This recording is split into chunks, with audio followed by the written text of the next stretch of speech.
so I'm just going to get that out of the way. Thank you all for coming. My name is Donald Link. These are the restaurants, and this is what we've built over the last 15 years in New Orleans. It's interesting, I looked up in the thing, and it says, under my name, Modern Chef, which I thought was kind of funny, because that's not what I ever considered myself. If anything, the concept that all these restaurants were built on are a lot more about, the old way. I'm sure there's some other chefs in this room that attest to this, but when I started cooking, it was about 30 years ago, and it was kind of a job for degenerates. It was what people did when they wanted to screw off and stay out late and party. When things weren't going well in other parts of your life, cooking was always there. And that's kind of how I started out. I started out wanting to buy a car. My dad put me to work to get his old MG, washing dishes at a Mexican restaurant run by Iranians in Lake Charles, Louisiana. It was a very interesting job to start with. So I washed dishes for a little bit, and then the guys there kind of took me under their wing, started showing me how to be a line cook. So I started that way, just kind of went into college, working my way in restaurants, paying my way through college, working in restaurants, working 2 jobs. And I just really fell in love with that lifestyle, but I could never get this out of my head that I had to go to college and I had to get a real job. It never occurred to me that food actually was a real job. And so for years, I just kind of ignored that fact and just kept pushing, and I could never find my way. And then finally, after I think my 4th year, 5th year in LSU finance, I'm sitting in a classroom of 300 people and quantitative business analysis 3,000 something, and they were talking about the statistics and reports and Pascal and Cobalt, and I just stood up and I walked out, and there was a big 50-gallon drum dumpster right outside the door, and I just threw every book I had in it, and that was my last day of school. It was great. That was like one of the best days of my life. Freedom. I'm just going to go cook. So I moved to San Francisco with a girl, and I got another job, of course, cooking, and then I was thinking, well, maybe I'll go back to school. And I started working in Lower Haight in San Francisco, which is a dive, terrible, joint called Spaghetti Western. That's where people would come shoot up in the morning and then pass out on the counter.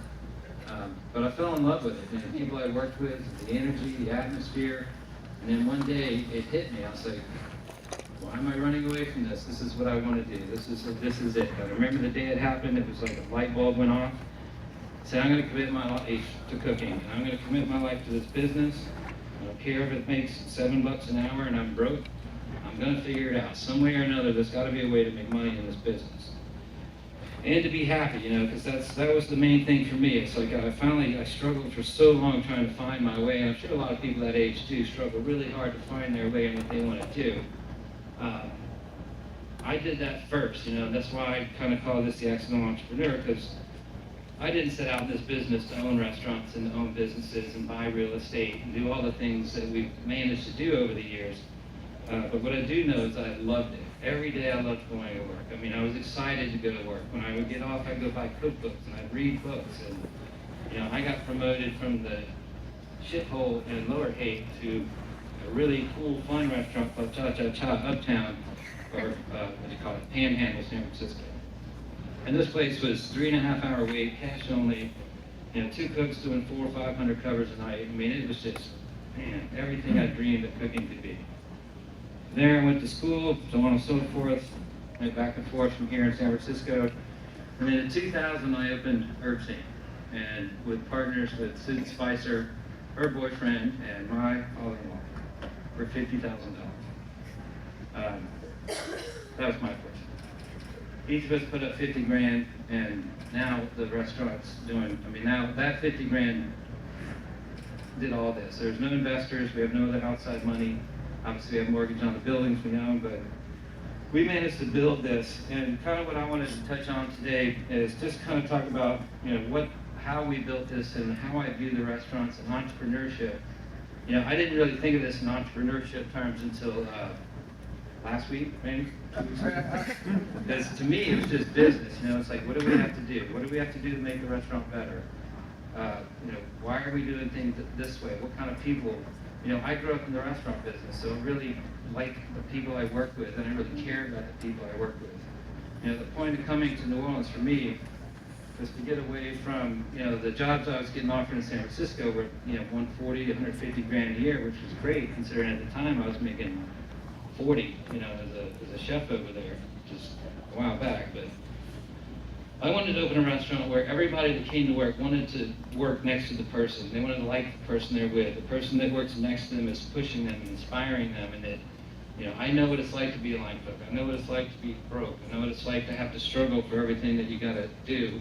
And I know what it's like to feel like that job's going to take you nowhere and that there's nowhere to go in this business. So all those things are really important, and along with the food itself. And I want to get into the food part in a minute, but I just want to talk about the people for a second. And I thought it would be fun to kind of break this up and show this video. This is a video from our Christmas party last year. And one of our waiters took this. One of our waiters took this video, and I just wanted everybody who's not in the restaurant business to see what restaurant people look like.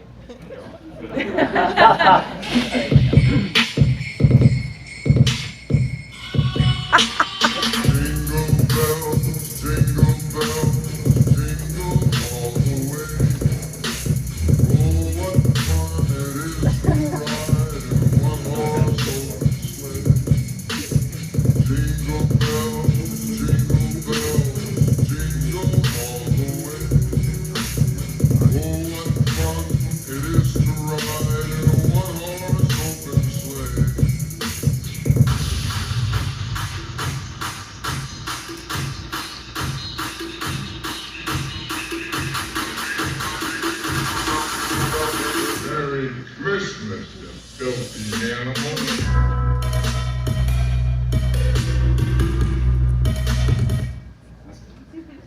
Anyway, the point is, for people to have a good time, we make it a point to see that they have a good time and they enjoy where they work.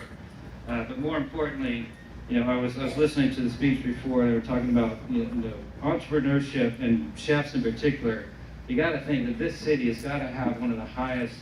I don't know this for a fact, but I would imagine that this city has got to have a really high percentage of chef-owned restaurants. If you look at the restaurants in this town, compared to my friends in San Francisco who say that own restaurants, if they do own restaurants, it's probably 4%, and their investors are through the roof, and they can't make decisions. Whereas here, there's still this opportunity that the chefs and the general managers and the people that are in the restaurants actually own the restaurants. And I try to really think about that. So these restaurants, I have one partner, obviously my father-in-law. Steve Trajewski from Koshan is a partner of mine. And I got some pictures of him later coming up. Let's see this picture. And Ryan Pruitt and Al Pesh are partners. And this is kind of a model that, I put together based on my experiences getting in the business of how do we take care of these people. I'm sorry, one more here. How do we take care of these people? How do we build their careers? How do we provide real jobs? That was a very important thing for me in the restaurant business is, I don't pay dishwashers minimum wage. I never have. My dishwashers make just about the same as the line cooks make. They're very important. Anybody in the restaurant business can tell you how much it, does my guy miss the water? They can tell you how much it sucks to have your dishwasher not show up, and then have to go scamper, or someone else has to wash dishes. And after Katrina, when we all had to wash dishes for 2 months and take turns, they became a lot more valuable after that. But also, this is the corporate structure that we've built to this point. And all of these people came up through the restaurants, either through as a waiter or a cook. And the whole idea with the multiple restaurants is that there has to be some oversight. I figured that, at some point, that I can't be everywhere at every time. It's really difficult. And anyone who has to go through multiple restaurants can tell you, it's a struggle, to get to every one. Because I'll go to 1 or 2 restaurants with this idea that I'm going to go to every one in an evening, and then you get bogged down in one, and next thing you know, it's been 3-4 days since you've been in one of the restaurants. But these people here do a great job. They're all doing really well. I'm the one that kind of drives all this. I don't have like a corporate team that was in place when I started that I had no guidance on any of this. So it's like, well, what about 401ks? What about health insurance? What about, the raises? How much do we pay these people? What is this job worth? I have no idea. We've never had one. So every time we add a position, it's, what is it worth? What do we pay? And these people have been around forever. Heather Lawley is our director of operations. She was the opening bartender at Erbsing. Steve and I have been, was my grill cook at Erbsing into the year 2000. All these people have a story like that. And that's the whole point. The whole point is about people. It's about how you inspire people, how you teach people, and the training that you give them. And to me, the training goes beyond standing over them, yelling at them about what they're doing wrong with the food or the service. I also think that rounding their skills out. These are just a few pictures of some of the team in different places, just to show that, travel is very important to us. I took every chef and every manager to Italy last year. We've done Spain, we've done Uruguay, we've done Belize. This is us putting our house wine together in Napa. There's a lot of that goes into the, especially these key people, the ones that you really want to take care of. I want to see all these people that are on that list in the six-figure range. A couple of them are, some of them are close to it. But, being that, my idea, I remember in ninth grade I was on the debate team. I know a lot of people can't imagine that. But I remember my topic in ninth grade was, should the U.S. government force businesses to reinvest in their own companies? So, you spend half your time affirmative, half your time negative. And to me, it was a pretty easy argument. Of course, you should reinvest in your company. Of course, the negative is, should the government make them reinvest in their company? But if you think about it, of all the things I looked at in that year, because that was the topic all year, it really made a good impression on me. So the money that we make always goes back into the restaurants. Buying the new restaurants, buying the building we're in, buying the building that's next to us. Anything that we can do to kind of grow that brand, and then it goes back into the staff. Eventually, obviously, we'll start taking some of that money, but right now, I think it's important that we learn how to balance, the three chunks of money, I guess, is the way it's been explained to me by our accountant. His idea was, a third goes to your taxes, a third goes into your staff, and a third goes into the owner's pocket. So it's not quite how that last third doesn't quite work out that way, but that's the idea. The idea is, when you're thinking about income and revenue, what is the best way to make your company stronger? What is the best way to grow your business? And people, to me, are a very huge part of what makes that work. And if you don't have the right people and the right energies, restaurants is about an energy, it's about a soul, and if you don't have that, and I'm sure you all have been to that restaurant where you walk in and immediately you're like, restaurant's rough. I don't even have the food yet, but I'm telling you, this restaurant's. But then you go into the ones that you feel like, this is great, the energy's there, and it's all that kind of energy that the people are providing. So when we get into the idea of community, and this is, I'll just leave this up here for a second when we get into it. So you talk about community, that's another thing. It's not just people that work for you, but it's people that work around you, the people you work with. Again, the modern chef thing is kind of funny because I was a buyer for a really big restaurant in San Francisco, and that was just the way everybody did food there. San Francisco's God's country. Stuff grows everywhere, out of season, next to each other. Got peppers and pears on the same field. It's unbelievable. It's just such a fertile ground. But when I was a kid, my grandfather grew up in Alabama. He had 10 kids. I'm sure everybody's got some stories like this, but back then that was just the way people cooked. They cooked from scratch. They grew their own stuff. They fished their own things. And everything was just so real and natural. It was not about eating healthy. It was not about organic food. It wasn't about any of that. It was just about, this is our food, it's local. And local was what was really important. Local and real.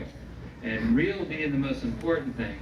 So when I came to New Orleans out of San Francisco after 6 years, and it was shocking to me to get the food that was available in this city in the year 2000. The farmers markets were very meager. There wasn't a lot of direct buying. I'm sure there may have been, but I didn't have it then. But we worked on it really hard to start finding the farmers, buying the seeds, asking them to grow what for us. And then we hired this woman, Ashley, who was labeled a forager, but basically what she does is she's a liaison between our farms that grow directly for us and the chefs and the sous chefs. Because one problem with this local produce is that it's so much easier for a sous chef at the end of the night to just take a list and just order from it than to have their own, each individual personal relationship with all the farmers.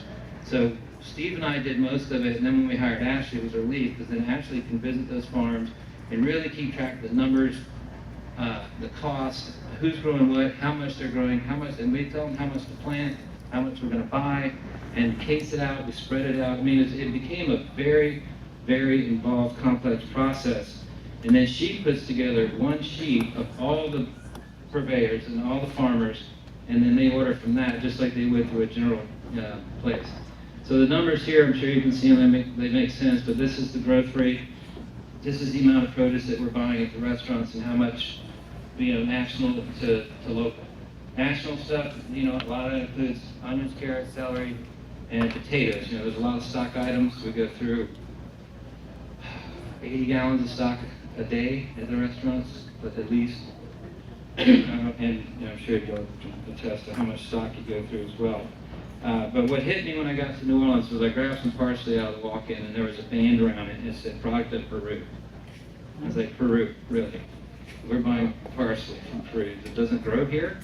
And it just didn't make sense. It wasn't like, at that time, it wasn't like, well, I'm just going to jump on this local buying bandwagon. I just think it's stupid.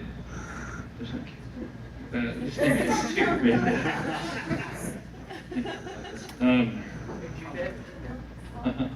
Hey, 30 years in the kitchen, I can't.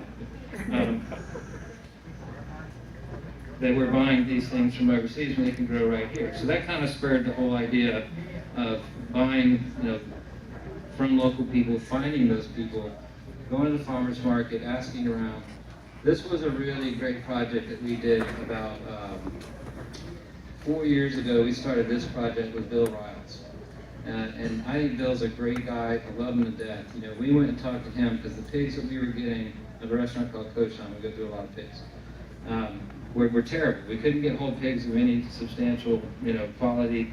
The pork that we were ordering was really bad. The bacon was awful. I mean, everything. So we just kind of had to start reinventing and rethinking the whole way that we do things. And we made a deal with Bill that we were going to purchase 2 boars and 20 saddles. And then we were going to raise these pigs exclusively for Cochon and for Butcher and Herb Chain if we were going to use it there too. And that we would guarantee, $25, $40 a month. That was our guarantee. And I said, do you want me to write up a contract? He goes, no, your word's good enough. I'm like, I'm going to write up a piece of paper anyway, just so we're on the same page. And we're going through at least 8 to 10 a week right now. And it's more expensive. Where you can buy a commodity raised pig for probably $1.40 maybe. These are $3, which is still pretty affordable. I have a feeling we'll be going up soon. But if you're butchering your own animals, you know how to do it, you know how to use it, you can make money on it. So this is where the business ends, and we're going to kind of segue into business here and economics in a minute. But this is where the business of a chef comes in, because you got to know numbers, you got to know math. And so when we get a pig in, when I started butchering all the pigs myself, and they came in, and I have a sheet. These are the items. This is what it costs. This is the yield. This is what we're selling. This is how many we're selling. And then you come up with a food cost, and then you actually verify that you sold those items. And I wasn't always like that, but when you own your own business and it's your money, you start paying a lot more attention to the money, a lot more attention to every little thing that goes on. I mean, I can tell you just economically speaking that I saw a little spike in the food costs at my butcher shop, and went back and just went through every recipe, cost out everything. We sell about in the neighborhood of 1,000 turkey sandwiches a week. And I went and had them write the recipes the way they were making it so I could go back and look over. And this turkey recipe had a slice of cheese on it, which I never put in that recipe, and it cost 50 cents a slice. That's $7,000 in a year just on one slice of cheese that shouldn't even be in there. I mean, those numbers add up, especially when you're doing like large volumes. So every little thing in my career that's happened like that has really made me just go right back into what does this cost? How does it work? It's okay to pay more. This stuff is great. It wouldn't change anything in the world. Even if it was $5 a pound for this, I would still buy these. These are some other of the farms. And I'll just go through these as we're talking about. So these people we get direct from. These are not farm. They do sell at the farmers market, but these people sell directly to us. Timmy Perilou grows his stuff with uranium, I think, because everything is turnips like are this big, and everything he grows, he claims there's some power lines around it that make his stuff bigger. And this is Market Lane. I'm just going to go through these real quick. These are just the company, how far away they are, how big the farm is, and kind of what we buy from them. And again, these are all people that we've met personally, because what I found when I first started this process is that farmers really don't trust anybody.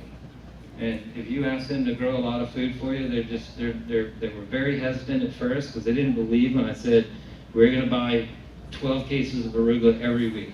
And they didn't believe us, and then we gave them some money. Some of them we actually gave money up front to buy in advance. And then now, you know, the relationship, and then that word spreads, so it's gotten a lot easier now. And Mizell Farms is another great place. Dino, let's talk about Dino for a minute. Dino should have been first in this slide. Dino was the first one.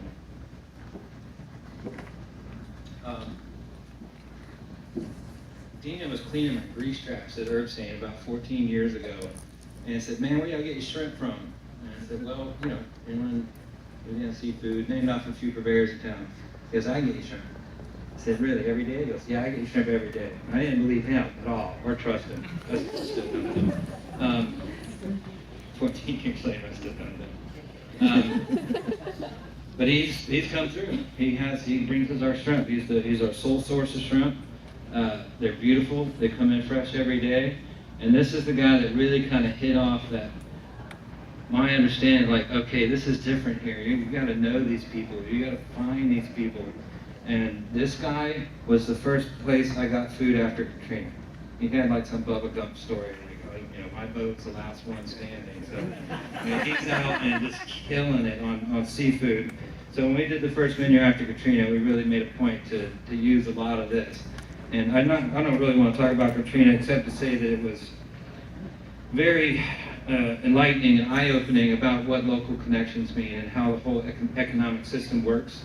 Because when it's stripped down to that bare, essential idea, that you understand that if you're not open, this guy's not making money, this guy's not making money, this guy's not making money, and you can see it laid out right in front of you about as simple as it could be.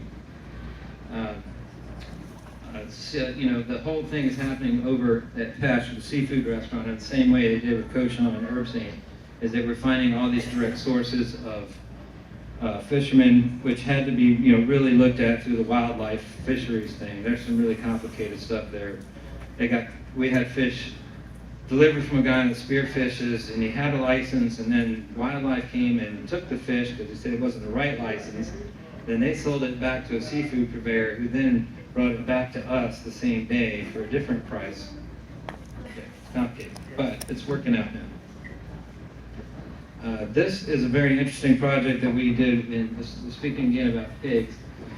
I know more about pigs than I really ever wanted to, and I'm not going to get into the math, but we had to figure out the gestation periods, how long they took to breed, how big their litters were, and then we had a 5-year, 6-year scale on how many pigs they could breed in the future. So then we just hired someone else. This Cochon Butcher brand, and what this is a partnership I have through this barbecue team with some friends I started about 5 years ago, where we're doing similar to what Bill Riles is doing here in Mississippi, except this is in Birmingham, Alabama. So we have a wholesale meat line that we started using these hogs that are local to the slaughterhouse that we purchased in Birmingham, and all these hogs are coming from 50 to 100 miles for most of this meat. This started out as really just kind of a experiment, really, to see if we could get a slaughterhouse and start bringing in local hogs and make it profitable and make money, which it's not. So I relinquished ownership of this plant because I really didn't want to be owning a slaughterhouse. I did set up the wholesale meat program, which is doing well, and it's being carried. You'll see it in New Orleans real soon. And then about 6 to 8 weeks, you'll start seeing it in grocery stores. But the whole idea here was to prove that it could be done so that we could set an example for larger ag business. There have been a lot of challenges on it, and to make money, that plant has had to take in support from other parts of the country. like Canada, but still all natural hogs. But there's just no way that in the short amount of time you can grow this many pigs in this small of a market to do any kind of real capital. So we still have the program of the small pigs, but it had the other part of the plant had to be supplemented by out of pork. And this is all just generic. There's Stephen, that's my partner, business partner. He likes me to remind everybody, not partner, but that's his thing.